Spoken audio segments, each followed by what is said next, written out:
We'll call this June 20th edition of the Amelia Village Council to order at 7:02 p.m. Ask the fiscal officer for a roll call, please.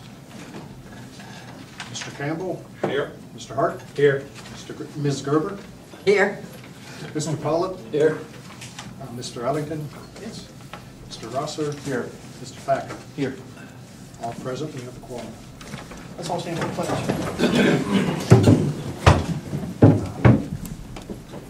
I pledge Allegiance to the flag of the United States of America and to the republic for which it stands, one nation, under God, indivisible, with liberty and justice for all.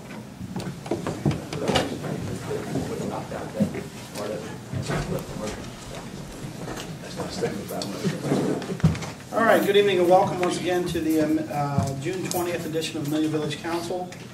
Let the record show the council has received most of the elements of their packets in advance of tonight's meeting.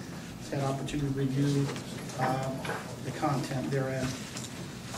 So we'd like to thank those of you at home who are watching this meeting on Cumberland County Communications Channel number 22 or watching the meeting via our website. And of course, thank those of you who came here tonight in person. As we move down through the agenda, the first order of business is the approval of the previous meeting minutes. There are two sets of minutes tonight for approval. First, for the regular meeting on June 6, 2011. This time, I'm going to entertain a motion from the council. Mayor, I don't think we've got any more. The minutes were not in there? Unfortunately, I did not have time to get them done this week. Okay. So, a little hectic. Well, yes. We'll approve them at the next meeting then. Both sets. Okay. Okay, thank you very much. The next item on the agenda is the opening of bids for the Morse House. And to my knowledge, we received no bids, and I don't believe anyone picked up a packet, correct? Correct. Is there anything we need to do with regard to this at this time, Laura? I would, if council wants to, depends on what council wants to do. If you want to, right now it's listed as a surplus and to be auctioned. So you would either need to continue to try to auction or rescind the resolution that declared it surplus and said it was auctioned. If the latter is council's pleasure, I'll prepare a resolution. Since you enacted it by resolution, it must be rescinded by resolution. So we could do that at the next meeting. We need a motion for that. I could just prepare it and then council could make the decision at the next meeting how you want to proceed. If that's what council would like to do. Yeah, I'd like to see us just hang on to the house and see if the economy goes up. I don't really want to just give it away. So that's just how I feel. Any other input from council? What's worth, I agree with them. I think we should sit on it now. I'll prepare the ordinance. I'm sorry, I said resolution. I'll prepare the ordinance for next meeting. Thank you. All right. All right. Next item on the agenda this evening is the mayor's report, and this was not in council's packet in advance. She did not have time to get it all prepared in advance. So you'll be hearing this for the first time. Nothing really groundbreaking here, though. Mayor's report prepared June 20, 2011. Under the heading of meetings, I've been involved in several meetings and have had correspondence with many people on behalf of Amelia Village since the last meeting, including, but not limited to, the following: Interim Police Chief Wallace, representatives from Union Township Fire Department, Fiscal Officer Kevin Powell, Village Solicitor Laura Abrams, Pat Needle from CDS Engineering, village staff, and police personnel, as well as village residents. Under the heading of zoning, and this continuation of something that's been in my report for several months now, we continue to struggle to stay on top of zoning issues within the village. With the current staffing levels and workload, is all we can do to keep up with responding to the residents' complaints and questions. As I drive through community, I can see many violations that are ongoing and unenforced. It's not my wish that our residents be cited for any violation, only that there is compliance. That being said, I have growing concerns that if this continues to go on unattended to, that it will be impossible to get a handle on this issue in the future.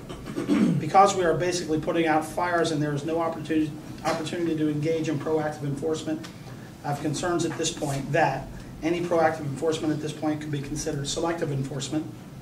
And B, as long as these issues continue to go unattended to, the curb appeal of our village will be degraded, and perhaps so are home values. In an economy where home values are already being affected, anything that can be done to keep values up could have a positive effect, or at least not a detrimental effect. I'd like to urge council to explore options for solving this very important issue.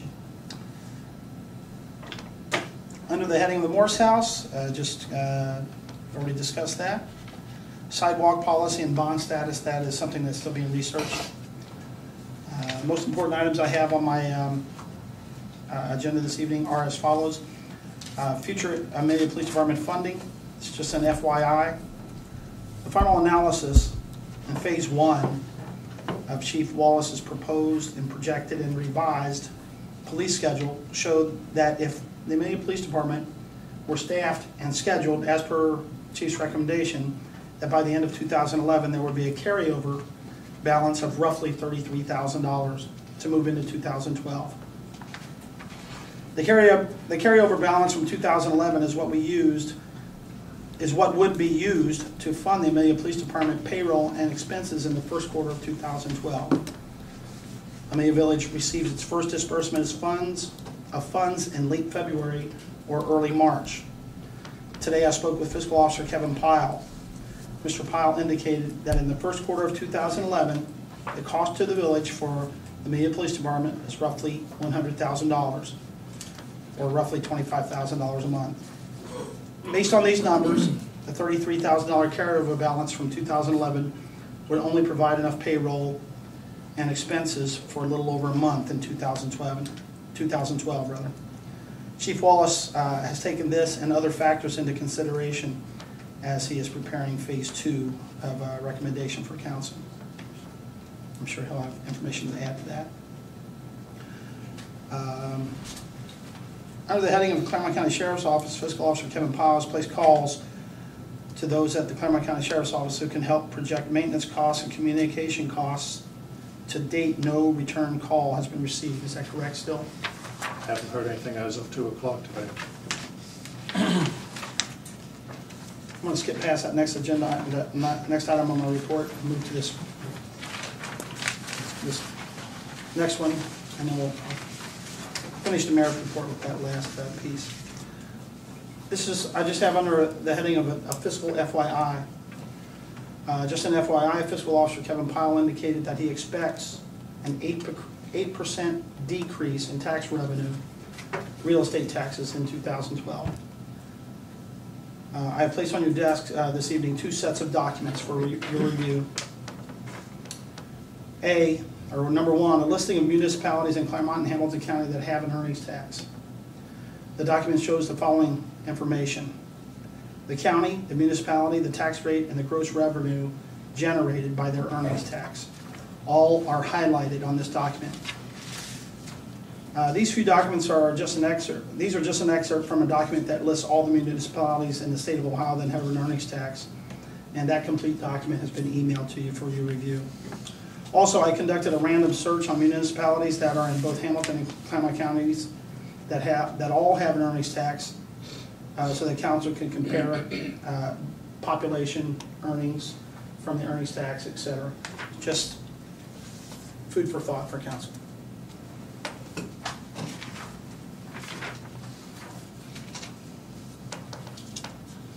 Again, I would reiterate that's my opinion that Amelia Village is in severe fiscal distress, and by 2011 Amelia Village will be operating at a deficit. I'd like to urge council to act as quickly as possible to address this very important issue. Final matter of my report is there has been previous discussion on the issue of hiring a new police chief. Open the floor to discussion for council on that at this time.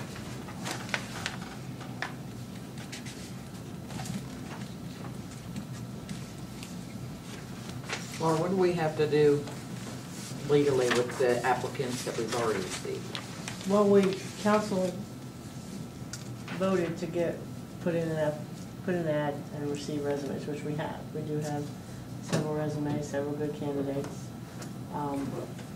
At this point, you should either go forward with pursuing it, send them a letter saying we're delaying it, if that's council's choice, or, send them a letter saying we're not gonna do anything. I don't think we should leave, it's not really a legal issue, I guess, other than we shouldn't really leave these people out there.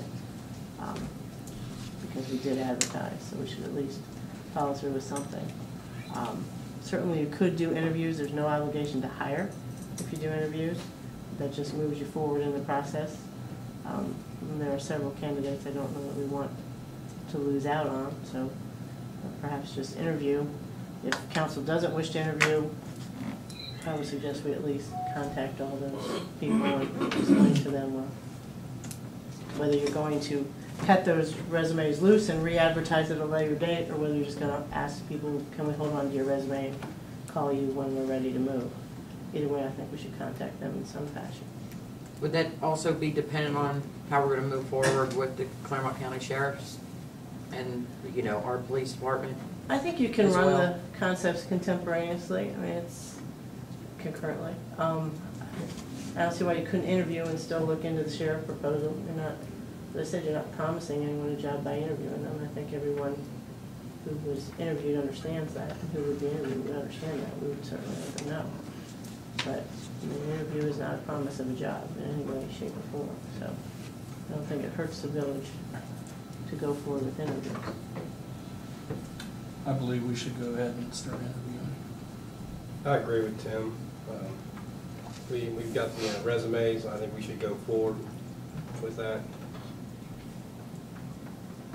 I'm confused as to why we would go forward with that, because I thought we brought in, I thought that's why we had an interim chief, was to give us an opinion of what's going on. He's And not I don't actually think- done yet with his opinion, so. Yeah, that's what I'm kind of struggling with, is why are we moving forward? I'm kind of more leaning towards the, hey, thanks, not right now, we'll get back with you, because why interview him if we're not ready? I mean, are we really ready to act on somebody here soon, or? I think we owe everybody a decision soon. It's not something we can just. I understand that part, but I go mean, on with. but are we going to, I guess my question is I thought we were gonna keep an interim chief a little longer than just 2-3 weeks a month.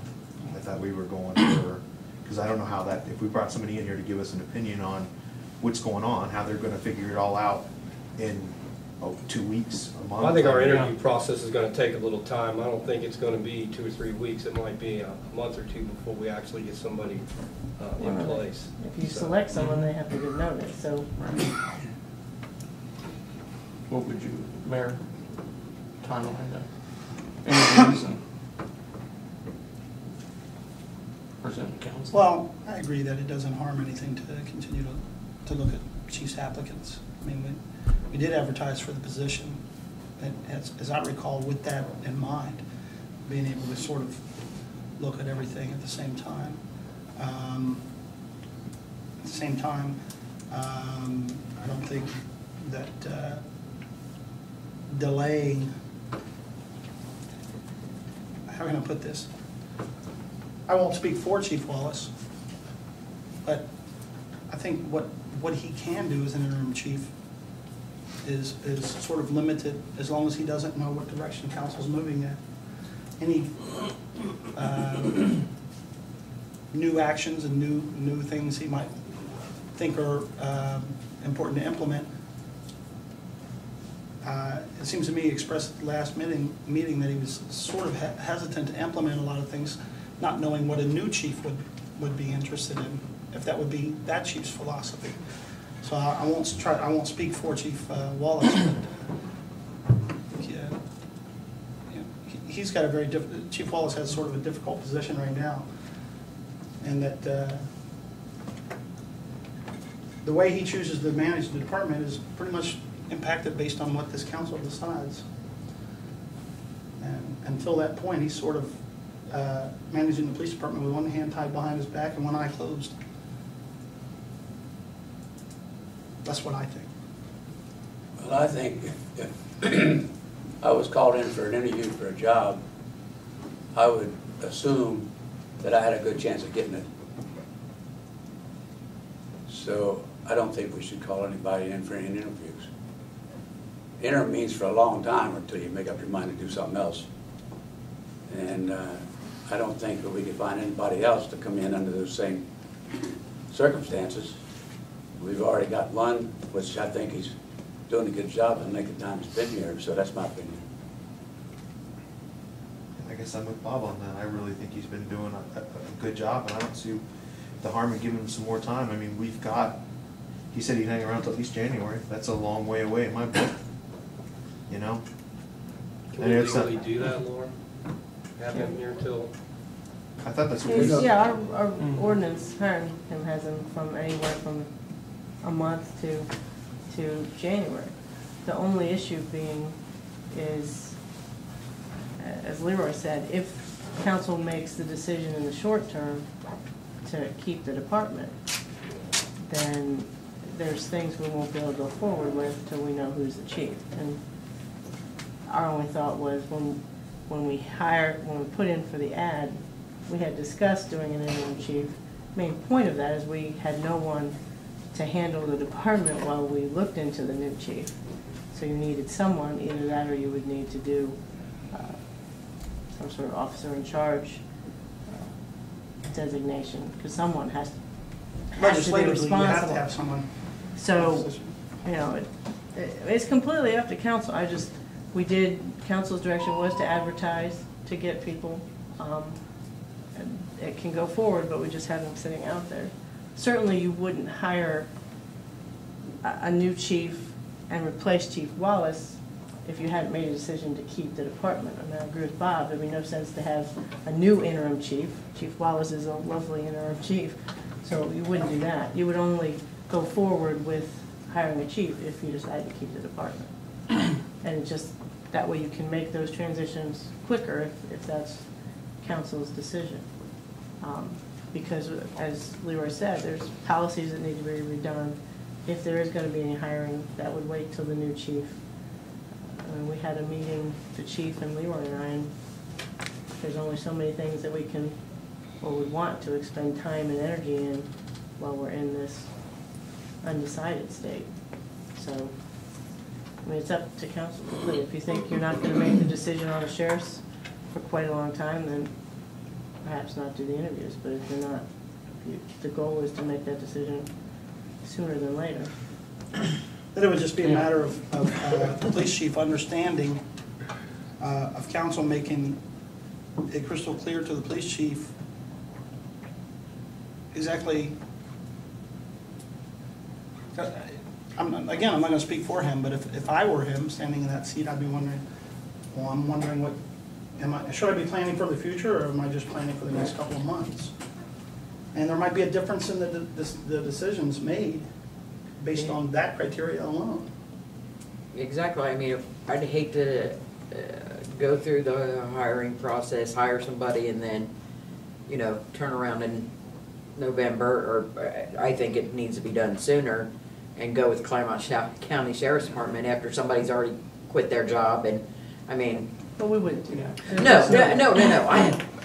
I understand. I mean, the people who applied understand that the department's in flux. I mean, they understood that when they put their resume in. So it would not be dishonest in any way to go forward with interviews on that basis. And they understand that there's a decision to be made. Here's a random thought I had, or sitting there listening. The kind of people who are gonna apply for a job in this kind of economy, if they're not even sure that's gonna be there, would have to be a lot different than, I'm thinking maybe if we waited till we're sure we're gonna have them, maybe we would see some more candidates. And I have no clue who's applied. So if anybody's applied, it's not then, because I don't know who's applied, but I'm just saying, I would think we'd get a larger pool for a job that was guaranteed to be there. That's kind of maybe why I'm thinking not to interview, because if we interview, I mean, maybe we could re-advertise it again here in 3 months, because I'm assuming we're probably going to have a decision here in 3 months. I can't imagine us talking about this for I another. think it needs to be done sooner than... Question, what was the cost of that ad we ran, do we know? It's like $1,200 or $1,500. Yeah. $1,220, I think. Okay, we spent $1,220 and we do nothing. I think we need to do interviews. And unless I'm incorrect, I got to the special meeting, we got to about 9 o'clock that evening. After our fiscal officer told us we would have carryover $33,000. In my view, how can we start a contract if this council chose to go with a contract with the county, starting with $33,000? True. How would you fund? Oh, you just, same thing as buy a contract, you just get the money when we get the money. I'm just waiting my turn. It's just my opinion. But I think we've already made the investment into the ad. I think we should pursue, at least for the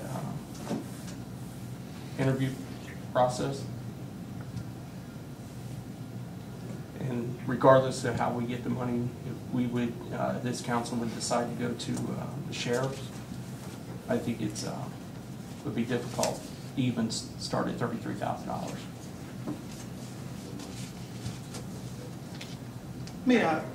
Chief Wallace, rather than me trying to speak what I think you might be thinking, would you address council with regard to? Yeah, I appreciate that. Would you just address the council with your thoughts on whether or not you feel you might have some limits with sort of a cloud hang, with the unknown kind of looming? Okay, well, yes and no. How about that for a political answer? I'll say yes because I'm not sure what direction we should be pushing at as to shutting down or continue on. So that's a little bit, it's taken, I'm going both ways depending on the situation. As for the rest of it, I am doing everything else like with the phase 2 of Plan A and all of that, assuming that council is going to keep Amelia. So that's what we're working on there with Kevin. Some good hard fast numbers, modifying the original plan that I put out for you. So that's where I'm pushing towards, no matter what council decides.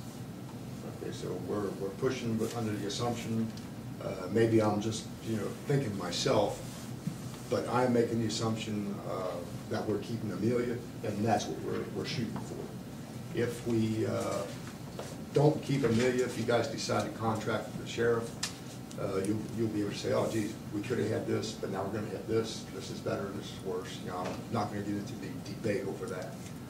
All I can say is, I'm taking the money that I've got left over this year, once I get that finalized, for the last 6 months, and we're going to plan our scheduling and equipment and all that accordingly.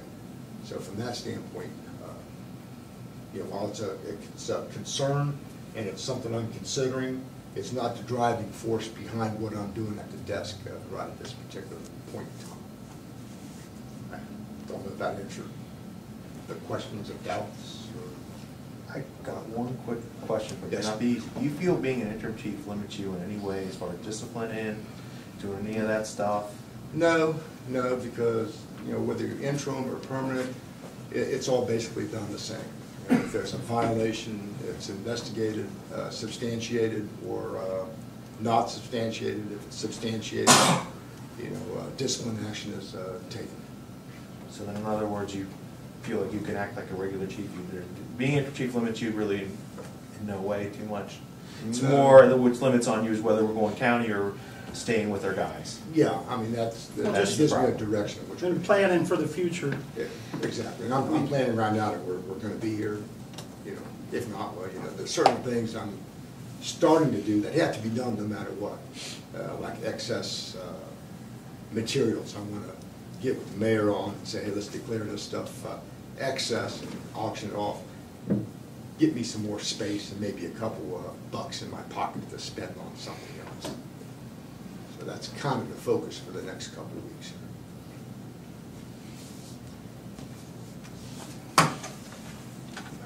I hope that might have clarified some, but if not, I'm always available for comment. Well, I think we should go ahead with the interview process. First of all, people always look good on paper. So you really don't know what you have yet. So it'd pay to talk to a few of them and also kind of get a feel, if we get it down to just a couple, how long are you willing to hang out there? Because, you know, are you willing to wait a month, 2 weeks? You know, if we think you're the person for the job. And as Tim said, it'd be a shame to waste the money that we already advertised with when we have some applicants to take a look at. Well, Chief Wallace just indicated that he's planning for the future right now as though the police department will be here. And if that's the case, and it was not the intent that Chief Wallace was the chief of police of the future. The intent was he was here on an interim basis, as he indicated to council, that he was not interested in the job at that time going forward, because he felt like he felt like this was a job that required somebody who was ready to make a 5 to 10 year commitment, and he's not in a position to do that. So if that's the case, and Chief Wallace has just indicated that he's planning as though the department will be here, then by continuing with the interview process, you're essentially following that plan. Accept a motion from council at any time. I'll make a motion to forward with the interview process. I think those candidates deserve the opportunity. We've spent the money, so let's see what's out there. Second. Discussion and or questions? Excuse me, Tim. you seconded it? Tim. I second. Lieutenant, thank you. I was just gonna say again, I really would like to see the group of people that would come in after we've made the decision on whether we keep them in the department or not. I think we should have probably made that call before we advertised. So, that's my thoughts on it. But you may have the top people We out may. there already. We may. Then It's we a gamble. We may And if not. they don't look We may have to good, back out then you again. might have to do it again. So. That's true. I can tell you that I have received a few additional resumes, even since the news broke that council was considering a Claremont County Sheriff's Office. And even in the cover letter of those who applied, they indicated they understood that the department is in flux right now, and they understand the financial challenges that small departments are facing all over the state. So, for what it's worth, continue to receive resumes. So can we accept those still, or because we closed it? I don't know the answer to it. We got it in the mail. We'll work on it. So, any other discussion before we go to a roll call?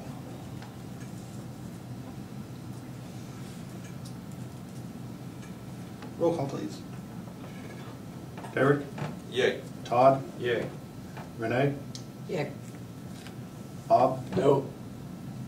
Tim, Yay. Chuck, Nay.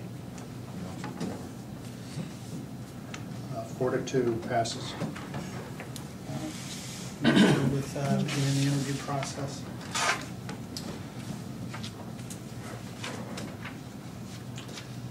For what it's worth, I think it sort of offers a thought of comfort to our police department, who's sitting waiting, wondering if we're interviewing police chiefs, that perhaps their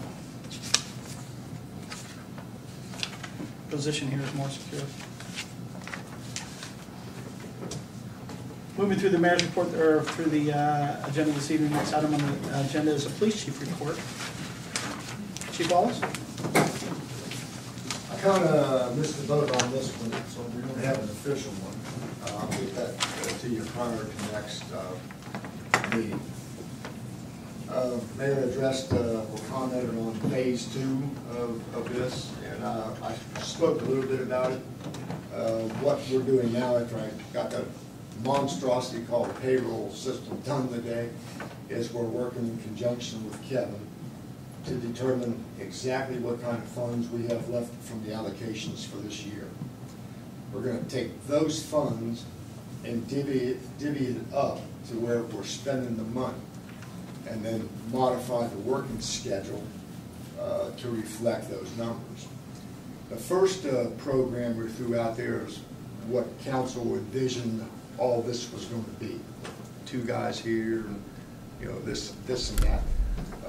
So what we're doing now is we're taking that one step further in a drawdown, so to speak, of money for bodies.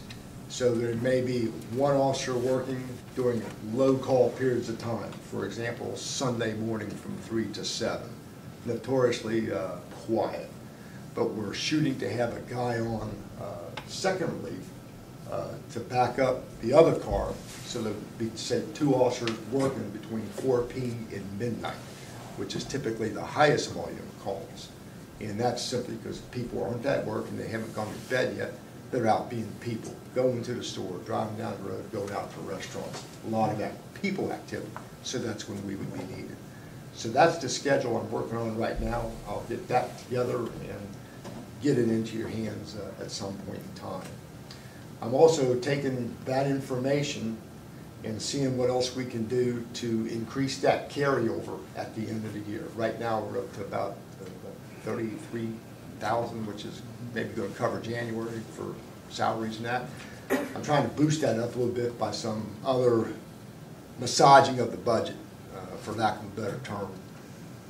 Kind of briefly talked to the mayor today about declaring some of my stuff excess. For example, the 2 cars out there, which, you know, we have no real, true, legitimate need for it in this day and age. We can put that on the auction block, maybe claim some bucks for that. Might have a working party here some morning where we'll all come in and just sweep this place, find out just what we've got buried in nooks and crannies, see what value might be in there.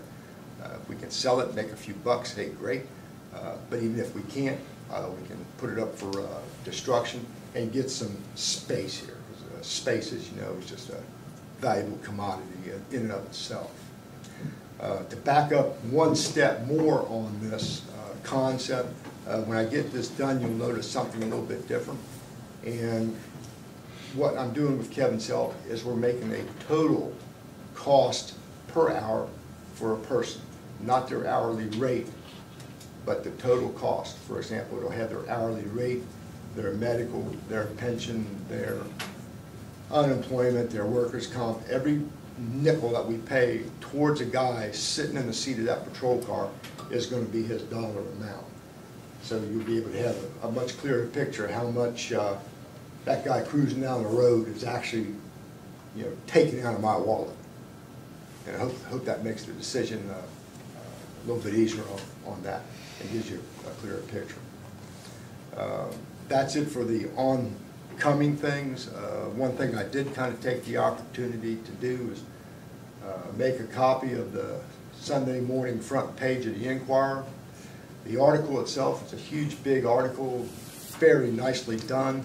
Didn't really apply to us, but I had the opportunity to get us on the front page in a positive light, and I took it. So there you go. So for an article that deals absolutely nothing with us, because we're not one of the smaller communities they have listed, I got 2 out of 4 pictures. Not bad. And that's all I've got for you tonight. Chief, I got a question for you. We're always talking revenue. And how do you feel about, I mean, Amelia and the surrounding area in Amelia, as far as speed goes, it's a very easy place to get revenue. I really never ever see the officers running radar out there.